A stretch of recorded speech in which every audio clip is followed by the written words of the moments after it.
Outside a military headquarters near Smolensk, the winter air was so cold it could freeze your breath before it left your mouth, 40 degrees below zero.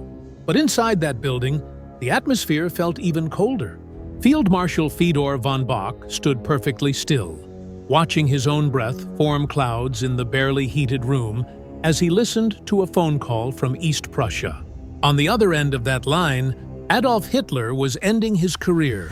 It was December 1941, and the German invasion of the Soviet Union had just crashed to a frozen, bloody halt outside Moscow. What happened next would change everything about how Nazi Germany fought the rest of World War II. And it started with Hitler doing something that shocked the entire German military. He fired the generals who had conquered Europe and made himself the supreme commander of the German army. To really understand how massive this moment was, we need to rewind 6 months to June 1941, when Operation Barbarossa launched with the largest invasion force in human history. 3 million German soldiers, backed by 600,000 vehicles, 750,000 horses, and 3,000 aircraft, crashed across the Soviet border in a surprise attack that caught Stalin's forces completely off guard.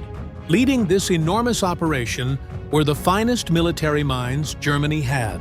Field Marshal Walter von Brauchitsch as Commander-in-Chief of the Army, General Franz Halder as Chief of the General Staff, and brilliant field commanders like von Bock, Gerd von Rundstedt, and Wilhelm Ritter von Leeb commanding the 3 massive army groups. These weren't political yes-men or Nazi party favorites. They were products of the legendary Prussian military tradition, officers who had studied warfare as both a science and an art for decades. Von Brauchitsch had been commanding armies since before Hitler even came to power. Halder was a meticulous planner, with an encyclopedia's worth of knowledge about logistics and strategy. These men had designed and executed the stunning victories in Poland and France that had made Germany seem unstoppable. They were professionals, and they believed deeply in their professional judgment. The early months of Barbarossa seemed to prove them right. German forces surrounded and destroyed entire Soviet armies. By September, they had captured over 3 million Soviet prisoners and pushed hundreds of miles deep into Soviet territory. Army Group Center under von Bock was positioned to assault Moscow itself. Victory seemed so close they could almost touch it.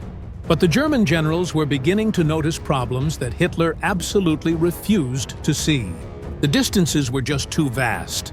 The supply lines were breaking down. Soviet resistance, while often clumsy and poorly organized, was absolutely fanatical in its determination. Every mile the Germans gained stretched their supply lines thinner and thinner. When the autumn rains came in October, turning Russian roads into rivers of thick, sucking mud, the German advance slowed to a crawl. The Rasputitsa, the season of mud, was something German planning had badly underestimated. Vehicles got stuck and couldn't move. Supplies couldn't get through. And the timetable for capturing Moscow before winter arrived slipped further and further away. General Halder's war diary from this period makes for sobering, almost heartbreaking reading. He recorded mounting casualties, supply shortages, and the complete exhaustion of German units that had been fighting continuously since June.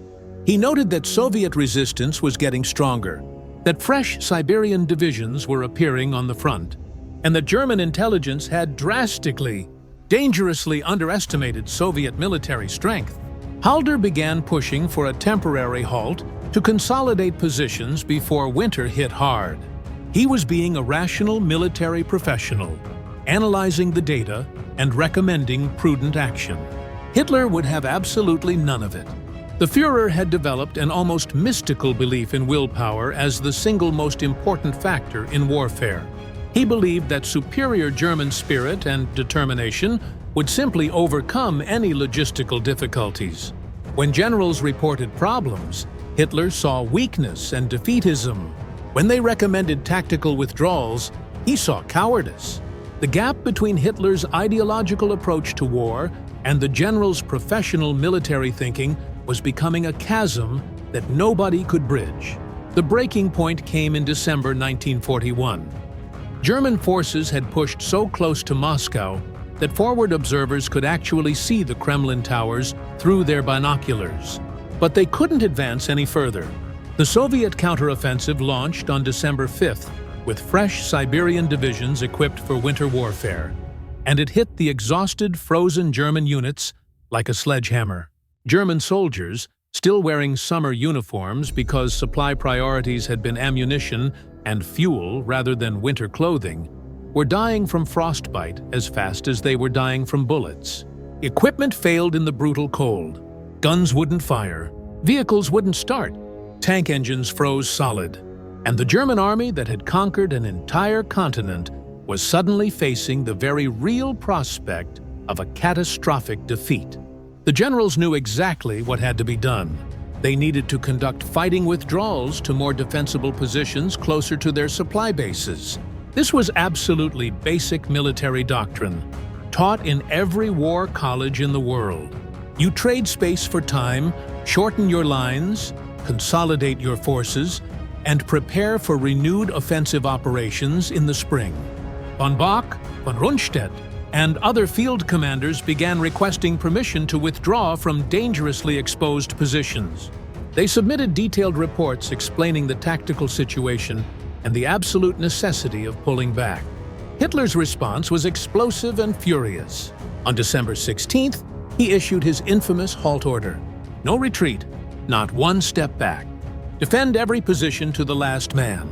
When von Brauchitsch argued against this order, carefully explaining that it would lead to German units being surrounded and destroyed, Hitler accused him of defeatism and cowardice. The relationship between the Führer and his army commander had been falling apart for months, but this was the final, irreparable break.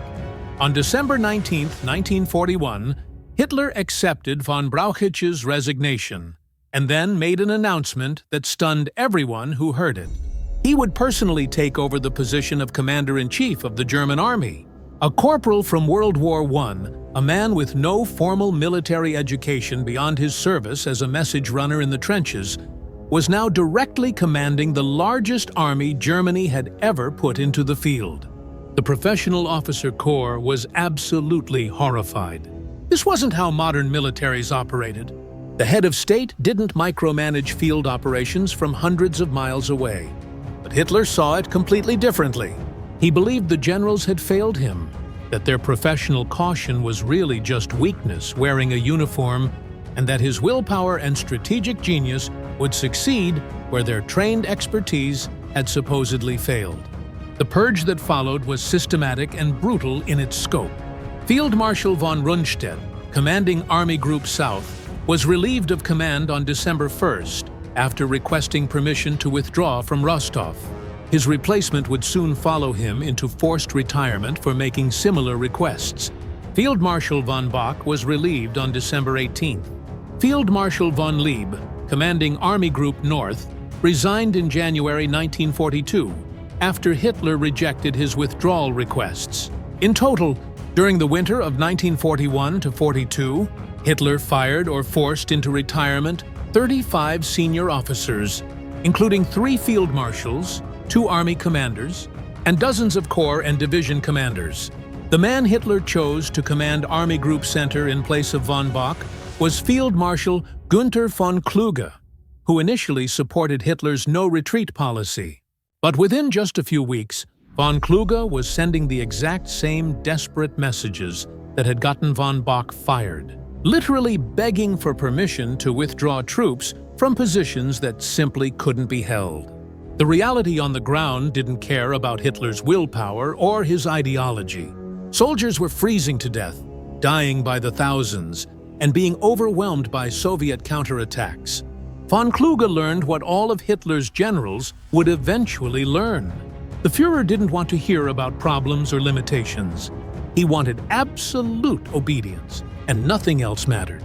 The most capable and independent-minded general to fall during this purge was Colonel General Heinz Guderian, the father of German panzer tactics and arguably the single best operational commander Germany possessed.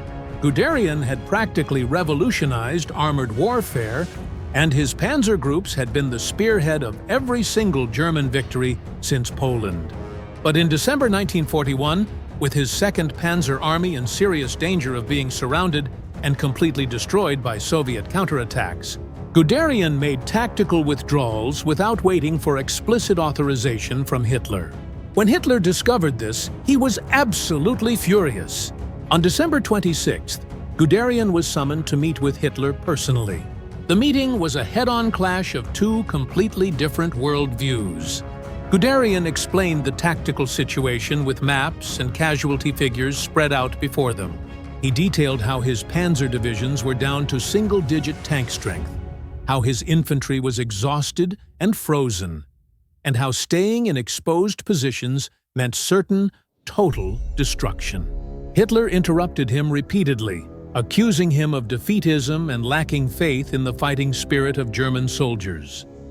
When Guderian insisted that military reality required flexibility and adaptation, Hitler actually shouted that the real problem was generals who didn't have the willpower to inspire their troops to achieve the impossible. Guderian was dismissed from command that same day. The impact of losing Guderian simply cannot be overstated. He was completely irreplaceable. His deep understanding of mobile warfare, his almost supernatural ability to exploit breakthroughs, and his tactical brilliance had been absolutely crucial to every German success up to that point. Hitler had just fired the one general who might have actually found a way to salvage the strategic situation in Russia, and he did it because Guderian had committed the unforgivable sin of being right about military necessity when it contradicted Hitler's ideological beliefs. General Franz Halder, the chief of the general staff who had somehow survived the initial purge, watched all of this unfold with mounting horror and dread. His diary entries from this period reveal a man trapped between his duty as a soldier and his professional judgment as a trained military expert. He knew Hitler's decisions were militarily insane, but he also knew that directly contradicting the Führer meant instant dismissal or possibly even worse. Halder began carefully hedging his objections, softening his language, and finding creative ways to implement Hitler's orders while trying to minimize the damage they would cause. It was a losing game from the start. Every single time Halder tried to inject even a little bit of military rationality into Hitler's strategic fantasies, he lost a little more of the Führer's confidence and trust. The halt order, despite being military stupidity of the highest order, did have one significant effect that Hitler would use to justify his decision for the entire rest of the war.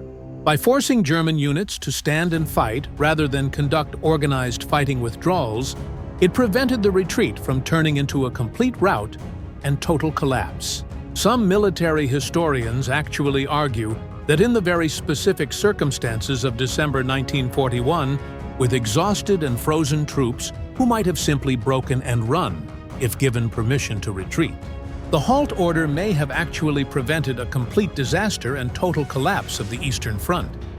This interpretation is highly debatable and extremely controversial, but Hitler seized on it as absolute proof that his willpower had saved the army from what he saw as the cowardice and defeatism of his generals. What this interpretation completely ignores is that proper planning, adequate winter equipment, and realistic operational goals might have prevented the entire crisis from happening in the first place. The generals had warned about exactly these issues months in advance. They had recommended building defensive positions for winter, stockpiling winter gear and proper cold weather equipment, and establishing realistic, achievable objectives instead of wildly optimistic ones. Hitler had overruled them on every single point, insisting that willpower and offensive spirit would somehow overcome basic logistical difficulties and the laws of physics. Now, he was taking credit for solving a crisis that he himself had largely created through his own poor decisions.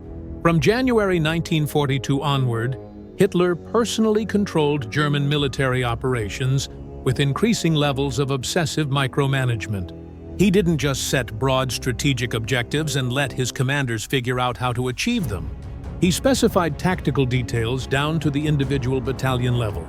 Commanders actually in the field found themselves needing Hitler's personal approval for completely routine operational decisions that any junior officer should have been able to make. The German military command structure, which had been world famous for its decentralization and emphasis on individual initiative, became increasingly rigid, centralized, and paralyzed. Officers stopped making their own decisions and started just waiting for orders from Hitler's headquarters, which might be literally 1,000 miles away from the actual battlefield and days out of touch with current conditions on the ground. The effect on German military effectiveness was absolutely devastating, but it was also gradual and hard to see at first. In the short term, Germany still had enough momentum and material superiority to achieve significant victories. The 1942 summer offensive that eventually led to Stalingrad was initially quite successful, but increasingly, German operations suffered badly from Hitler's constant interference. He would fixate obsessively on symbolic objectives like cities that happened to be named after Stalin, rather than focusing on strategically important military targets that actually mattered. He would absolutely refuse to allow tactical retreats, even when they made perfect military sense, leading to unnecessary encirclements and catastrophic losses.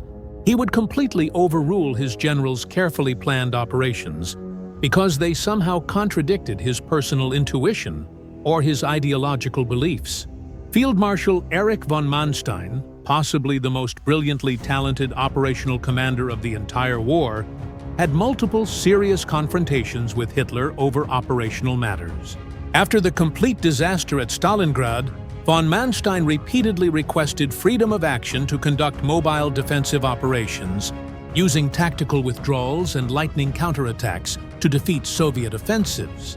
Hitler would approve these operations very reluctantly, and then countermand them at absolutely crucial moments, insisting that ground could never, ever be given up voluntarily under any circumstances.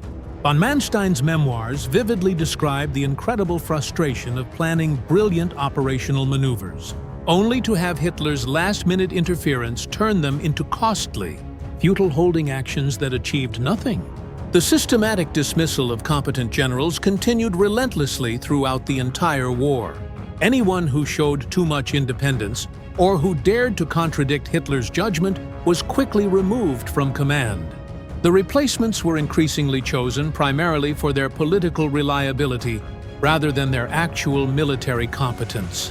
Capable officers quickly learned to keep their mouths shut and simply execute whatever orders came from above, no matter how completely nonsensical those orders might be.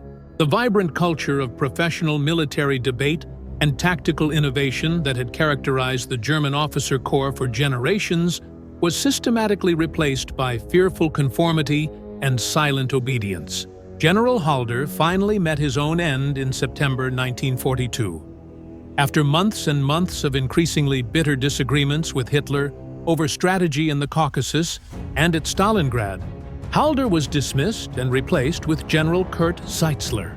Hitler had simply grown tired of Halder's constant objections and his annoying habit of citing actual logistics data and real intelligence reports that directly contradicted the Führer's wildly optimistic assessments.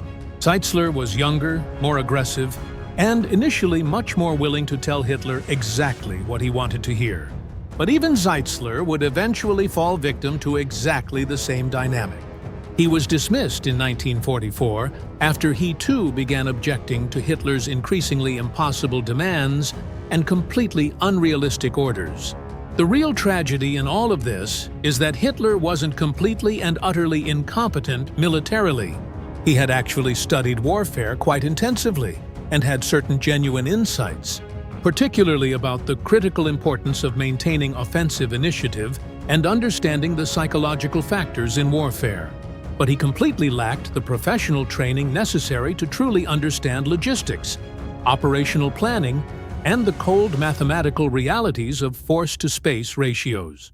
More fatally, he absolutely believed that his personal intuition was superior to his general's decades of expertise, and that his iron willpower could somehow overcome fundamental material limitations and basic physical reality. Hitler's defenders would later argue that the generals were just too conservative, too rigidly wedded to conventional thinking, and that Hitler's boldness and willingness to take risks was absolutely necessary for Germany's stunning early victories. There's actually a small grain of truth to this argument. Hitler's willingness to take enormous risks in the Rhineland, Austria, Czechoslovakia, and even France succeeded partly because he was willing to gamble big when his more cautious generals urged restraint. But there's a massive, crucial difference between strategic boldness when circumstances are favorable and tactical recklessness in the face of completely overwhelming material disadvantages. After 1941, Germany was fighting a war it simply could not win through conventional military means. And Hitler's solution to this fundamental problem was to simply deny the reality of Germany's limitations and pretend they didn't exist. The generals who were dismissed, exiled to meaningless desk positions, or forced into humiliating retirement represented literally centuries of accumulated military expertise and knowledge. Von Rundstedt had already been a general before Hitler even entered politics. Von Manstein had studied at the Kriegsakademie, the elite German military academy that was the best in the world. Guderian had practically invented modern armored warfare from scratch. These men understood their craft at a level that Hitler could never, ever match, regardless of how many books about military history he read late at night. And Hitler threw away their irreplaceable expertise simply because it contradicted his unshakable ideological certainties. By 1943, the pattern had become crystal clear and completely predictable. German armies would carefully plan operations based on realistic, honest assessments of their actual capabilities and the enemy's real strength. Hitler would then modify these plans to be far more ambitious, completely overruling reasonable objections from experienced field commanders. The operations would begin reasonably well, but then inevitably run straight into exactly the logistical and numerical problems that the generals had specifically predicted would happen. When things went wrong, Hitler would furiously blame the generals for their supposed lack of determination and dismiss anyone who dared to suggest retreat or tactical redeployment. New generals would arrive full of hope, quickly discover exactly the same intractable problems, and eventually either conform completely to Hitler's demands or be dismissed themselves and join the growing ranks of the unemployed. The very few generals who managed to survive in Hitler's favor for the long term did so by carefully mastering the exhausting art of presenting harsh military reality in ways that Hitler could psychologically accept. They learned to cleverly frame absolutely necessary retreats as shortening the line rather than withdrawals. They learned to carefully request permission only for things Hitler was already naturally inclined to approve, while quietly implementing other necessary measures without bothering to get explicit authorization. It was an absolutely exhausting game of constantly managing a supreme commander who could not be contradicted under any circumstances, but whose decisions were very often militarily disastrous. Some generals took an even darker path. They became true believers in Hitler's supposed genius, or at least they convinced themselves that personal loyalty to the Führer was somehow more important than basic military rationality. Men like Wilhelm Keitel and Alfred Jodl, Hitler's closest military advisors in the later war years, were absolutely notorious among their fellow officers as spineless yes-men who would rubber stamp literally any of Hitler's decisions regardless of their actual military merit. The deep contempt that other generals felt for them was perfectly captured in their cruel nicknames. Keitel was mockingly called Lackey-Tell, a play on lakai, which means lackey or servile toady. These were men who had completely sold their professional integrity and their honor for proximity to power. The 1944 assassination attempt against Hitler, the famous July 20th plot, was largely driven by military officers who had reached the agonizing conclusion that Hitler was leading Germany to certain catastrophic defeat and absolutely had to be removed to save whatever remained of the country. Colonel Klaus von Stauffenberg, who personally placed the bomb, was a highly decorated combat officer who had seen firsthand on multiple battlefields exactly how Hitler's constant interference was systematically destroying the German military's ability to function. The plot's complete failure led to yet another massive purge, with thousands of officers arrested and hundreds brutally executed. The German military officer corps was decapitated once again, this time not just of independent-minded strategists and tactical innovators, but of literally anyone who might even potentially question Hitler's absolute authority. By 1945, Hitler was sitting in his bunker commanding armies that existed only on paper maps, issuing detailed orders to divisions that had been completely destroyed weeks or even months earlier, and planning elaborate counteroffensives with panzer units that had no fuel in their tanks and no actual tanks to put fuel into. His daily military conferences in the Berlin bunker became increasingly and pathetically detached from any recognizable reality. He would carefully move symbolic unit markers around maps, while actual Soviet armies were literally crushing real German defenses in the streets above his head. The generals who remained by his side, broken men who had learned through bitter experience to say absolutely nothing, sat silently through these delusional conferences, knowing with complete certainty that the end was inevitable and very close. The great counterfactual question haunts military historians to this day. What if Hitler had actually trusted his professional generals? What if von Brauchitsch, Halder, and Guderian had been given real operational freedom to fight the war in Russia according to sound professional military principles instead of ideological fantasies? Germany almost certainly still would have lost the war eventually. The material imbalance between Germany and its enemies was simply far too great to overcome. But the actual course of the war might have been dramatically different. Professional military leadership might have successfully avoided the disaster at Stalingrad. It might have conducted much more effective defensive operations that prolonged the war significantly. Or it might have shortened the war by recognizing earlier that victory was impossible and seeking a negotiated peace. Instead, Hitler's fateful decision to fire his best generals and command the army himself personally ensured that every single subsequent German defeat was magnified and made worse by consistently poor strategic decision-making at the very highest level. Stalingrad happened because Hitler insisted obsessively on taking a city despite its extremely limited actual strategic value. The failure at Kursk happened because Hitler delayed the carefully planned operation again and again until the Soviets were completely and fully prepared for it. The rapid collapse in France in 1944 happened faster than it needed to because Hitler absolutely refused to allow flexible defensive operations that might have slowed the Allied advance. At every single crucial decision point, Hitler's personal interference made German defeats more complete, more costly, and more catastrophic than they needed to be. The supreme irony, the thing that makes this story almost unbearably tragic, is that Hitler, who had conquered most of an entire continent with armies brilliantly commanded by professional generals, somehow convinced himself that he was the true military genius, and that they were merely his obedient instruments carrying out his vision.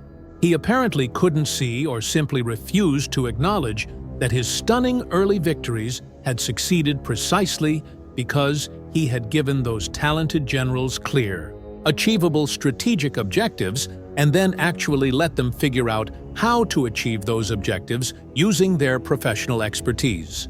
But once he started obsessively micromanaging actual operations and systematically dismissing anyone who dared to contradict him, German military effectiveness declined in almost direct proportion to Hitler's increased personal involvement. The winter of 1941–42, when Hitler fired his very best generals and audaciously made himself commander of the German army, was truly the moment when the war turned, not just strategically on the battlefield, but organizationally at the very highest levels of command. The Wehrmacht had been a highly professional military machine led by superbly trained experts. It became Hitler's personal instrument, instantly responsive to his will and his wishes, but increasingly divorced from basic military reality and the laws of war. The generals had quietly called him crazy behind closed doors, and they were absolutely right. But by the time the full, terrible consequences of his decisions became completely clear to everyone, it was far too late to change course. Hitler had deliberately created a military command structure that made eventual defeat not just likely, but absolutely inevitable, and made that defeat catastrophically expensive in blood and treasure. And there was simply no one left with either the authority or the courage to stop him from driving Germany straight off a cliff.